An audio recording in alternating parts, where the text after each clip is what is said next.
The sun is coming up again, looking like it's gonna be a problem. Cause I'd be lying to you if I said this ain't a thing and I've been looking for a new one. I keep on waiting for the weekend, gonna hit you up and tell you that I want you. Cause I just wanna feel like this again. Oh, oh, oh. All I wanna do is feel awesome.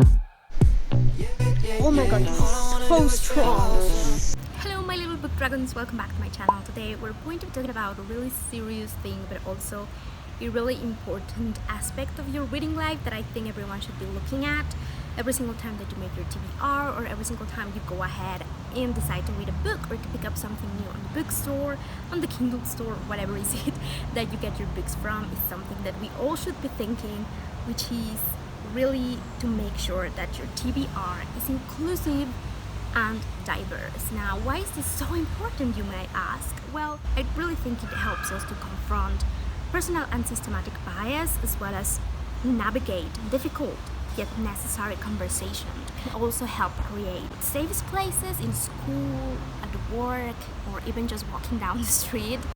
Feeling safe, nice thing, right? It can provide the tools for empowerment, and it can create a sense of belonging. So a lot of really great things. Reading is such a powerful tool. I think if we use it in a nice way, we are really just like thinking about what we read, we can really make amazing stuff with it into society. Like we can bring these things that we read and just like have conversation with other people and make sure that what we are reading is not just something that we keep in our minds, but also that we speak through our mouths and that can make changes in the world. Having a nice, diverse read is very important. Make sure that we have a little bit of everything and that we are inclusive when we pick our TBR. Now, should we read fiction or non-fiction? I feel like a lot of people will tell you that if you want to educate yourself, you should go and read non-fiction, and I agree with that. But also I feel like if you are reading fiction, you can still get a ton of stuff. So even if you are reading a non-fiction book and you want to make sure that you are inclusive and diverse, non-fiction is great for educational purposes. So if you really want to go dive into something that you don't know about and you don't understand and you really want to educate yourself, then of course go with a non-fiction book. But even if you're reading fiction books, characters have a magnificent way of create empathy and make you understand other people's feeling and then incorporate that into your daily life. So if you are talking with someone that has difference between you, even if it's like a cultural thing, makes them think or have different beliefs than you do, you will be able to understand it because you've read something. Even if it's a fictional character, you understand things and you probably will have questions, which is just such a great thing to do. Like, hey, I was reading this book and I was wondering, do you think that It opens great conversation and makes people really understand the problematics that we have in society today, as well as just make others feel validated and make them have this space for them to really say what they actually believe in, that maybe not what other people think. And honestly, especially for kids, when you are young, you have no idea how much stuff there is out there and how much diversity we have out there. So by having these characters that create empathy, you are really making them open their minds when they go outside in the world, and they will totally just understand and be able to empathize with other people without judging or having other conceptions in their head that are probably not even true. It also helps us understand different points of view that maybe we haven't thought of yet, and we don't know why other people think of this that way, or why other people don't believe in the stuff that we believe in. Well, maybe you have to go and search through their history, what they've been going through, what they have gone through, and then maybe you will understand, oh, that's what they think, this is that way, that's why they believe in this. And then maybe understanding them, you can be able to have a better conversation with other people. That is, I think, very important, because right now in society we have so many misunderstandings and people that really need to get educated. But also, how do you get educated if you're not reading the right books?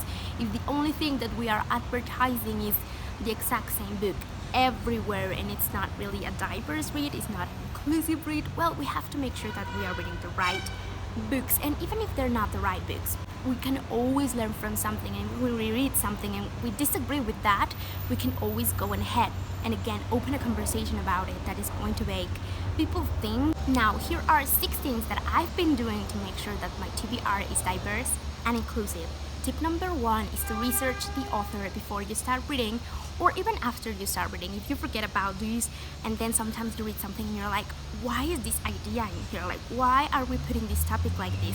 You can go ahead and read through the author, what they believe in, their morals, what they stand for, and their point of view, different things like religion, politics, etc. And then you might be like, oh, now that makes sense. Oh, now the point of view of this character and the way that we are talking about a certain topic makes sense in the book. And it's important to do so, even if you don't want to like make everyone the devil and be like, I don't agree with you, so I'm not gonna read your books.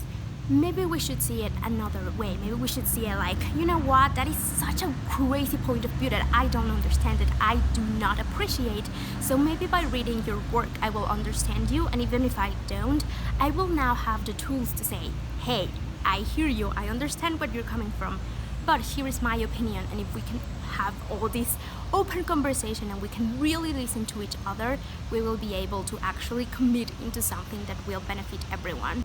With this research and author thing, it is really, really important to read own voices, people that actually have gone through this. Obviously is really important because I can sit here and talk about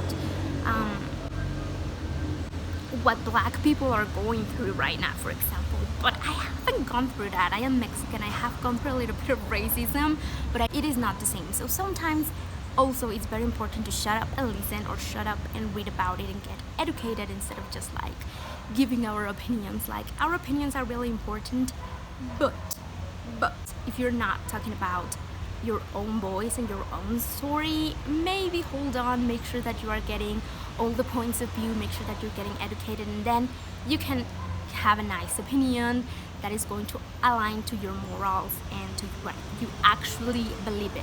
The next thing that I want to talk about is to read more classics. I always make sure that at least I read one classic. I love classics, so this is not a hard thing for me to do, but classics are so important, even if it's just like English literature classics, because it really makes you look through history and be like, oh my god, I cannot believe that society used to be this way. Like, we have come so far from that, and then what is it that we still have to work on? What is it that we still have to open conversations about? Classics are so important. They teach us so much stuff, and also a lot of them are just mocking society back then, and maybe what was like such a huge problem in the old days, now you see it and you're like, oh my god, are you kidding me? And then how can we make it better? How can we make this into society right now? How have things changed? How have we evolved in society? And then open a conversation about it. This is the key, and this is why we are making sure that our TBR is inclusive and diverse, because we want to talk to other people about it. The next tip is give yourself some monthly goals, bi-monthly goals, yearly goals. Like I was saying, I always try to read a classic every single month, so that's a really great way for me to keep my TBR with a little bit of everything. But you can also make sure that you have a non-fiction book every single month, that you have a difficult read every single month. Just making sure that you are not just doing this month and then that's it. Just make sure that you have a goal that you are checking in. For me, it's a monthly thing. For you, it can be like yearly. Like, you can just make a huge list of the books that you want to incorporate, and then just make sure that you are going ahead and read them. So making goals is very, very important, because if not, you will just forget about it and you'll be just like reading whatever it is that you fancy, which is great, but make sure that in those options you have an inclusive TBR. Which makes into the next tip, which is always have a really big list of books in your wish list and in your TBR. Especially if you're a mood reader like I am, you never know what you want to go ahead and read, but if you already have a list that you've researched, that you know are going to have amazing topics for you to look after, then you will more likely go ahead and find something that you just want to read at the moment. So have a big list and always keep adding. I mean, I know there's not enough time for you to read every single book that you want to read, but having a list there and then just actually making sure and doing your research on the stuff that you want to read and you want to research into is great, because every single time that you are like, I finished my book, what can I start now? Go through that list, pick something up, whatever is it that you want from there, and you're gonna make sure that you have something that you actually want to read, that you're in the mood for, and also that is inclusive and diverse. The next tip, which is I think completely necessary for this, is read books that make you uncomfortable. You just have to, you know. Not everything is going to be rainbows and colors, especially if you want to bring this into society right now. Things are hard sometimes. Books are hard sometimes, and a lot of the times you just have to read things that make you really uncomfortable to understand other people's point of view, and that is such an important thing. Like, I feel like I should have put this on top of the list, because reading things that make you uncomfortable, talking about things that make you uncomfortable, are probably the things that are the most important to be talking about right now. So make sure that even if you don't like this topic, even if it makes you uncomfortable, you have to be reading these type of books, because they're going to help you out a ton. Especially, I mean, if they make you uncomfortable, there might be a reason behind that. Maybe you're uncomfortable because you don't completely understand the subject. Perfect book, they're right to read, right? Make sure, this is the last tip, make sure that you are reading lesser known books. Why do I say this? The big publishing companies publish about the same thing. They publish the stuff that they know is going to sell, so they all kind of have the same, you know, topics. They have the same kind of books, the same genres. So going into the lesser known books is going to make sure that you are getting some gems that not a lot of people are reading after, and you might find some amazing thoughts in there that you're like, I cannot believe that more people are now reading these. Maybe it's the publisher, maybe it's the marketing of the book, but if you are just making sure to like search a little bit deeper and search into the more lesser known publishers, you will find some great stuff. And also right now, if you look for like LGBTQ plus books, etc., you will find that most of them come from smaller publishing companies. So make sure that you are in the look for that, because it is extremely important that we are giving space to those people, again, in own voices. Thank you so much for watching. Please make sure to like, comment, and subscribe to my channel, as well as leaving me some more tips and tricks that you use on your monthly TBR, yearly TBR, whatever it is, to make sure that you TBR. Wow, take a shot every single time I say TBR, can you? To make sure that your reading list is inclusive and diverse. We'll see you, my little bookworms, in my next video. Bye!